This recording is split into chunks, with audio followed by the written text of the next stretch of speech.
बिस्मिल्लाहिर्रहमानिर्रहीम। अस्सलाम वालेकुम स्टूडेंट्स।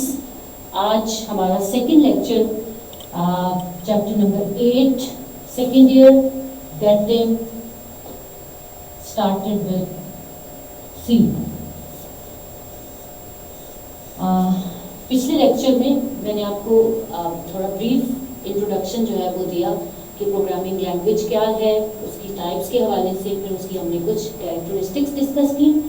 आज का जो लेक्चर है उसका हमारा कंटेंट होगा प्रोग्राम सोर्स कोड क्या होता है, और उसके बाद हम देखेंगे कि प्रोग्राम ऑब्जेक्ट कोड क्या होता है, और फिर लैंग्वेज ट्रांसलेटर जो है ये क्या होते हैं। सबसे पहले प्रोग्राम सोर्स कोड के हवाले से कि प्रोग्राम सोर्स कोड जो है वो क्या होता है। स्टूडेंट्स, पिछले लेक्चर में मैंने आपको बताया था कि हम डिस्कस कर रहे हैं हाई लेवल प्रोग्रामिंग लैंग्वेज को, यानी हम सी को डिस्कस कर रहे हैं which is a high level programming language. अब किसी भी हाई लेवल जो प्रोग्रामिंग लैंग्वेज होती है उसके अंदर जो लिखी गई इंस्ट्रक्शंस होती हैं उसको हम लोग कोड का नाम दे सकते हैं और देते हैं। अब जो भी इंस्ट्रक्शंस आप हाई लेवल प्रोग्रामिंग लैंग्वेज को यूज़ करते हुए लिखोगे, यानी जो कोड आप लिखोगे उसको हम लोग कहेंगे सोर्स कोड। जो भी आपकी इंस्ट्रक्शंस होंगी, जो आपका प्रोग्राम जो आप लिखोगे हाई लेवल प्रोग्रामिंग लैंग्वेज को यूज़ करते हुए, उसको हम कहेंगे सोर्स कोड। फॉर एग्जाम्पल, मैं छोटा सा एक प्रोग्राम आपके सामने यहाँ लिखती हूँ सी का, जो सिर्फ वेलकम जो है वो प्रिंट करेगा ऑन स्क्रीन। ये मैंने दिया,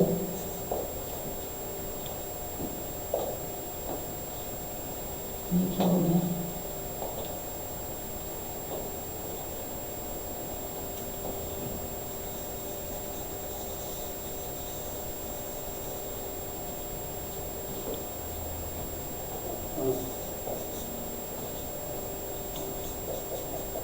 ये एक छोटा सा प्रोग्राम है सी लैंग्वेज का।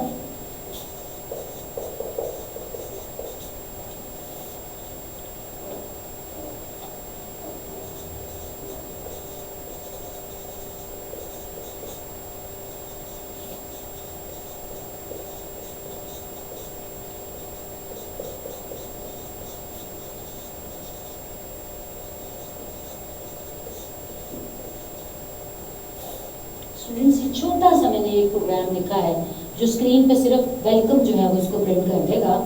इस वक्त जो मैंने यहाँ पे ये प्रोग्राम जो लिखा है, दिस प्रोग्राम होल, ये इंस्ट्रक्शंस हैं यहाँ से लेके यहाँ तक, ये सारी की सारी जो इंस्ट्रक्शंस हैं इसको हम लोग एक प्रोग्राम का नाम दे सकते हैं। और ये जो प्रोग्राम है ये जाहिर है इसी को हम लोग कोड का नाम भी दे सकते हैं। सी का कोड जो है वो हमने लिखा है, और ये जो लिखा है इस वक्त इसको हम कहते हैं सोर्स कोड। ये जो हमने लिखा है सोर्स कोड, ये इस वक्त हमने हाई लेवल प्रोग्रामिंग लैंग्वेज जो कौन सी है, सी लैंग्वेज, उसको यूज करते हुए हमने लिखा है। तो किसी भी हाई लेवल लैंग्वेज को यूज करके जो भी आप इंस्ट्रक्शंस लिखते हो, जो भी आप कोड जो है वो लिख रहे होते हो, उसको हम लोग बोलते हैं सोर्स कोड। अब स्टूडेंट्स, मैंने आपको पिछले लेक्चर में भी बताया कि ये जो आपके पास सोर्स कोड होता है वो डायरेक्टली अंडरस्टैंडेबल नहीं होता बाय कंप्यूटर। उसको अंडरस्टैंड करने के लिए एक ट्रांसलेटर प्रोग्राम की ज़रूरत होती है। जो ट्रांसलेटर प्रोग्राम होता है वो क्या करेगा, वो जो पिछले उसमें हमने देखा, ये वाला जो प्रोग्राम, ये जो मैंने यहाँ पे लिखा है ये वाला, इसको जो है वो जो आपका ट्रांसलेटर होगा वो कन्वर्ट करेगा इनटू 0 और 1 की लैंग्वेज के अंदर। जब ये 0 1 की लैंग्वेज में कन्वर्ट हो जाएगा तो फिर हम लोग इसके लिए जो टर्म यूज करेंगे वो हम करेंगे ऑब्जेक्ट कोड। क्या हुआ object code? Object code actually वो कोड है जो कि ट्रांसलेटेड होता है इनटू मशीन लैंग्वेज। और कौन करता है उसको ट्रांसलेट इनटू मशीन लैंग्वेज? उस लैंग्वेज का ट्रांसलेटर प्रोग्राम। जो भी लैंग्वेज होगी, मैंने आपको कल भी बताया था, अभी भी हम आगे जो है वो डिस्कस करेंगे ट्रांसलेटर प्रोग्राम्स को। तो जो भी ट्रांसलेटर प्रोग्राम होगा वो उसको मशीन लैंग्वेज के अंदर कन्वर्ट कर देगा, और जब वो कन्वर्ट हो जाएगा मशीन लैंग्वेज में, तो फिर वो जो कोड होगा उसको हम कहेंगे ऑब्जेक्ट कोड। सो अब हम इससे अगला जो है वो उस पर आते हैं टॉपिक पे, और वो है लैंग्वेज ट्रांसलेटर। स्टूडेंट्स, मैंने आपको ये बताया कि जो आप सोर्स कोड लिखते हो, आपका जो सोर्स कोड होता है वो होता है किसी भी हाई लेवल लैंग्वेज के अंदर।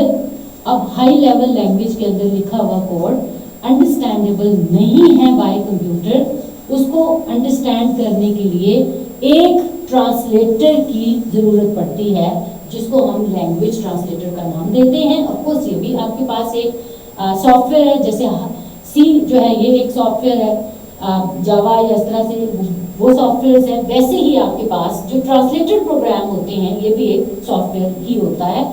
और वो उसका काम क्या है, आपके सोर्स कोड को कन्वर्ट कर देना into object code.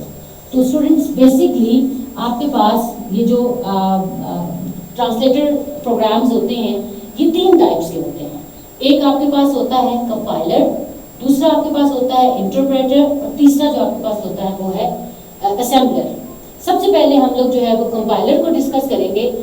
Students, compiler जो है ये ऐसा ट्रांसलेटर प्रोग्राम है जो कि सी लैंग्वेज फॉर एग्जांपल इसमें लिखा हुआ जो कोड होगा उसको कन्वर्ट करेगा into source code, into object code, sorry.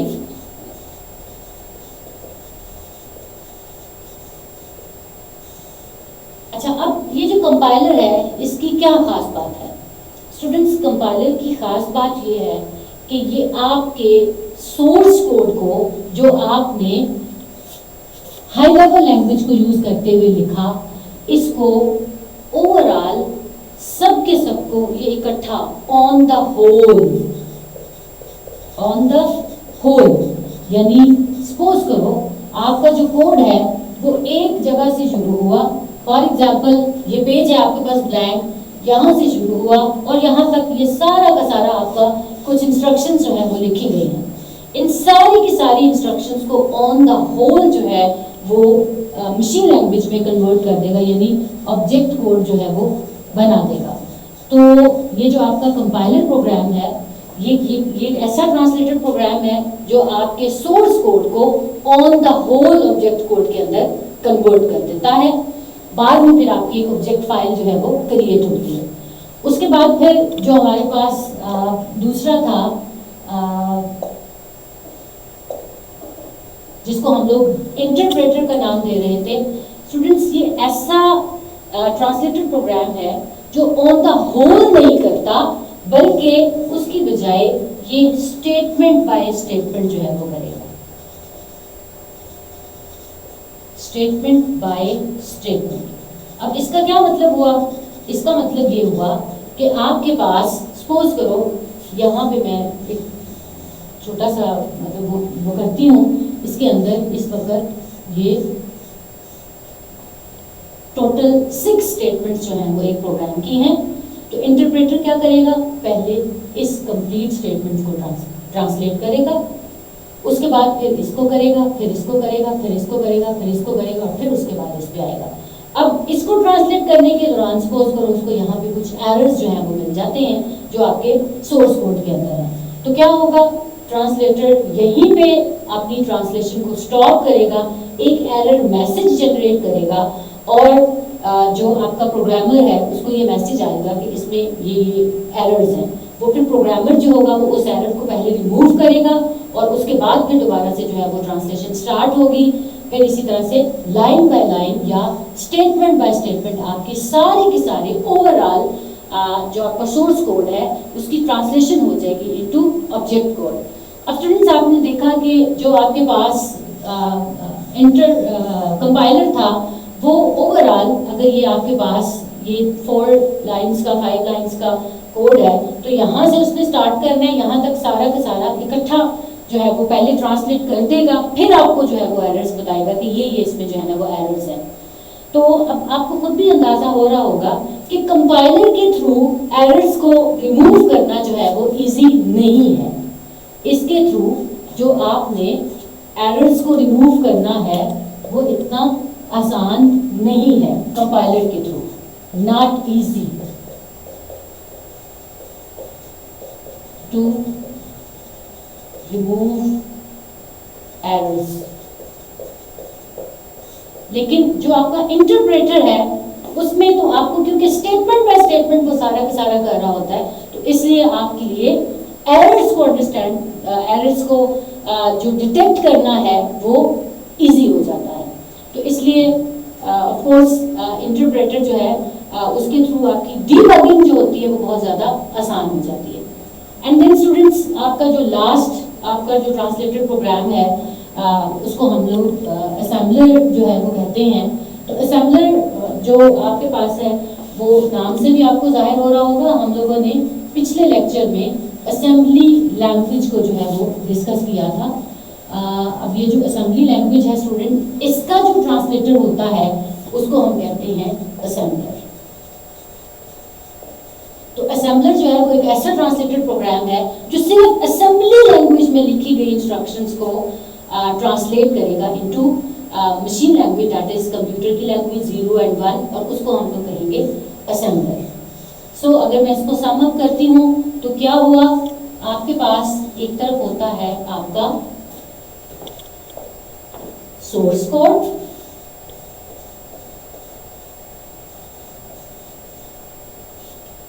और फिर उसके बाद आपके पास होता है